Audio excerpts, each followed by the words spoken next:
In our native language, we usually don't think about grammar rules or how we should structure a sentence. It all just comes naturally. But when we're learning a language, we often get stuck in thinking about how to say something in the correct way, questioning our grammar and analyzing that of others. And this is exhausting, stressful, and eventually keeps us stuck. So what can we do about that? In this video, I'm going to talk about what overthinking in language learning is, why it's an issue, and how we can overcome it. If you're new here, hi, my name's Alex. I've spent much of my life learning over 10 languages, and I make these videos in order to share the lessons that I've learned to help you avoid unnecessary frustrations and find ways to make language learning more enjoyable. So you've probably found yourself trying to speak the language that you're learning, and you have to think really hard about every word, about what rules there are, what grammar rules, and you probably doubt yourself, and it is very exhausting and tiring.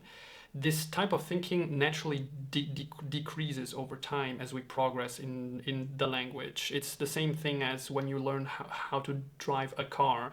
Over time, you think less and less about every move that you have to make, and it becomes much more of a subconscious process.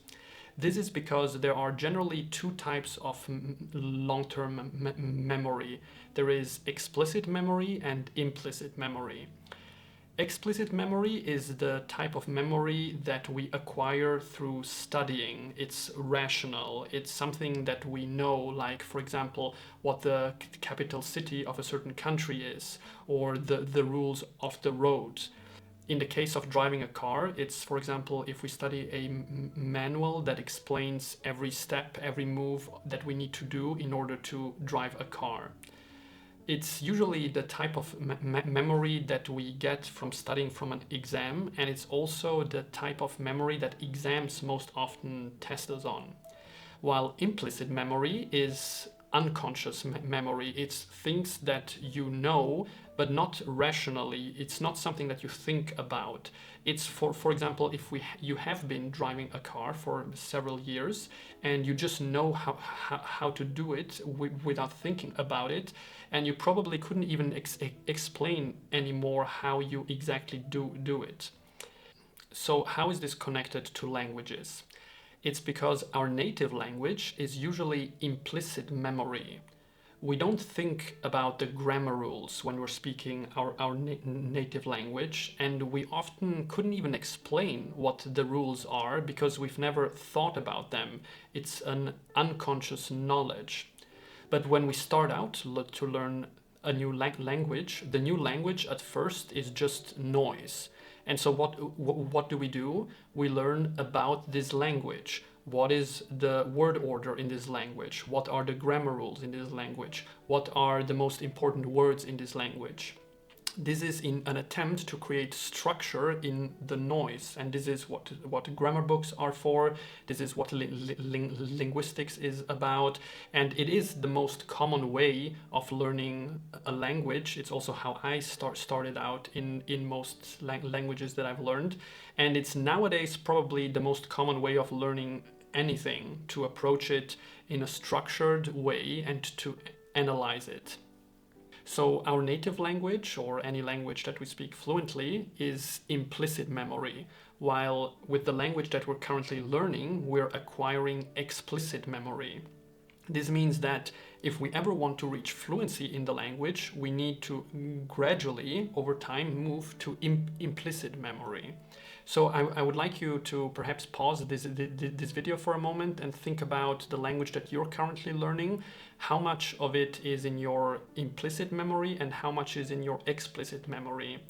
If you become more self-aware about this, you can probably more consciously move quicker towards implicit memory.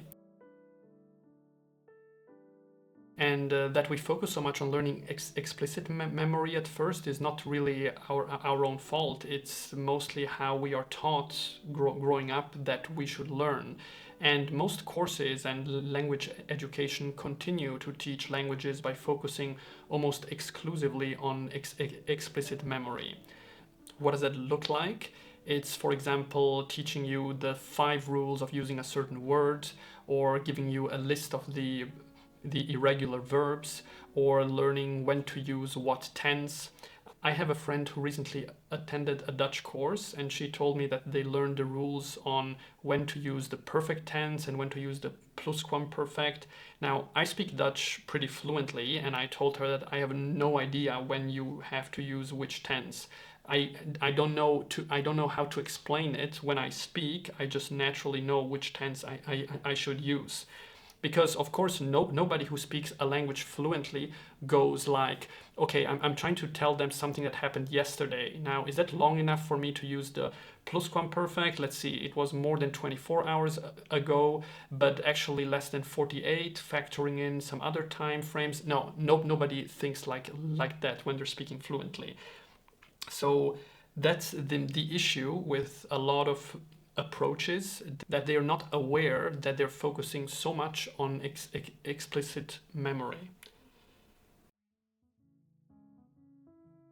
The more fluent you become in the language, the more you will make use of implicit memory and less use of explicit memory. And that is why the only way to become fluent is really to give up the explicit memory we have about a language. Why is that? Why can't we become fluent with explicit memory? It's mainly because of cognitive overload.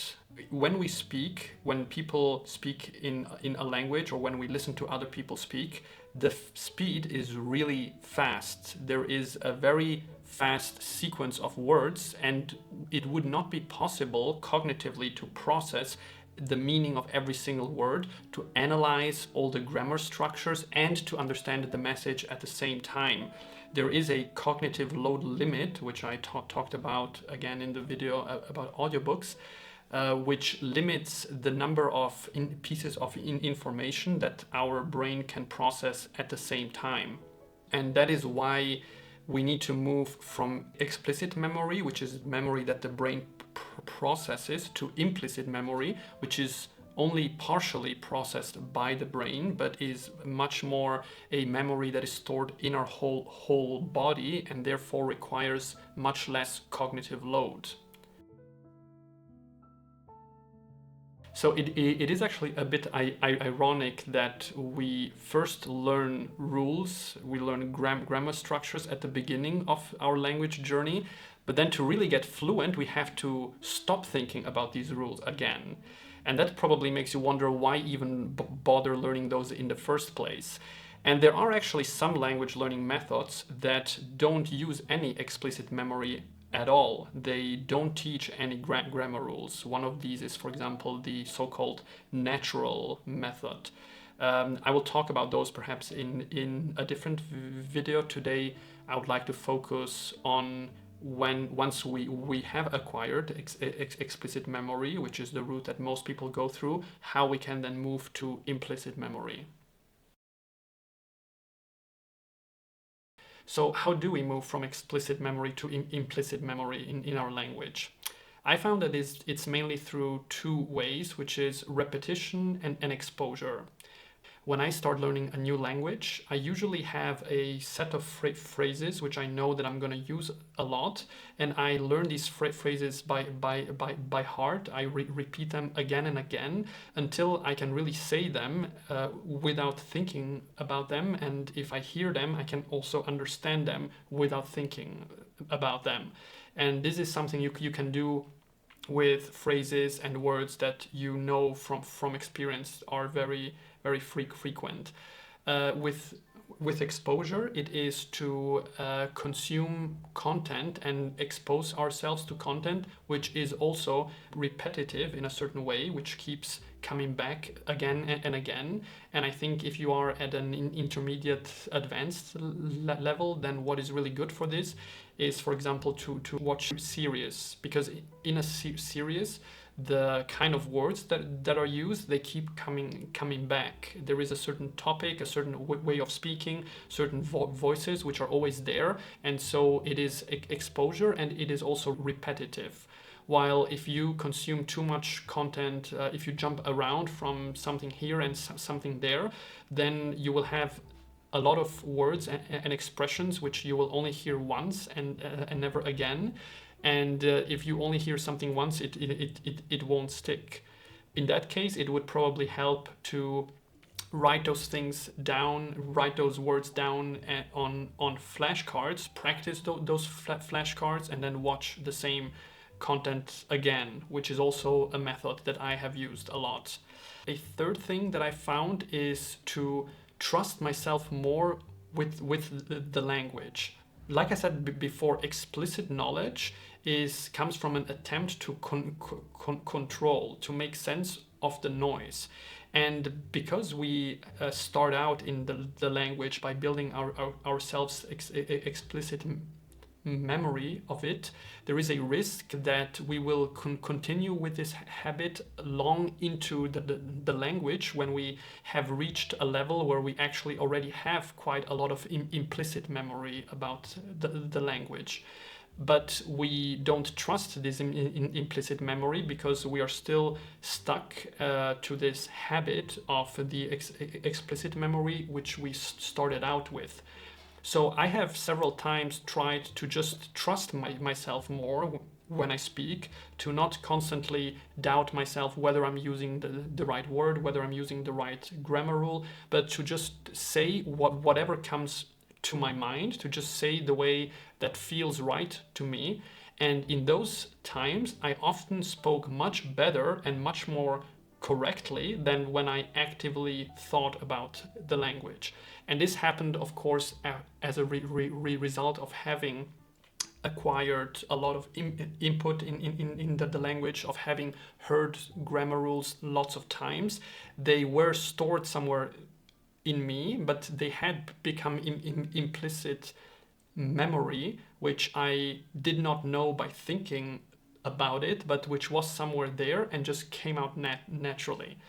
And when we listen, we can do this also by trying to focus more on the message rather than on every word, which is also something that I talked about in the video on audiobooks.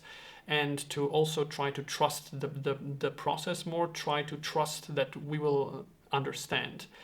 And these things are not mutually exclusive. We can juggle around between having more trust in ourselves, getting more repetition in the language and more input, more exposure, repetitive exposure. And it's a wheel on which we keep going around until we move gradually more and more towards having implicit memory on the language, which is ultimately the only way to reach fluency. I hope you found this video useful. If you have any questions or different opinions about this, please write them in the comments. I try to respond to all of them. Thank you so much for watching. Have a nice day, and I'll see you next time. Bye bye.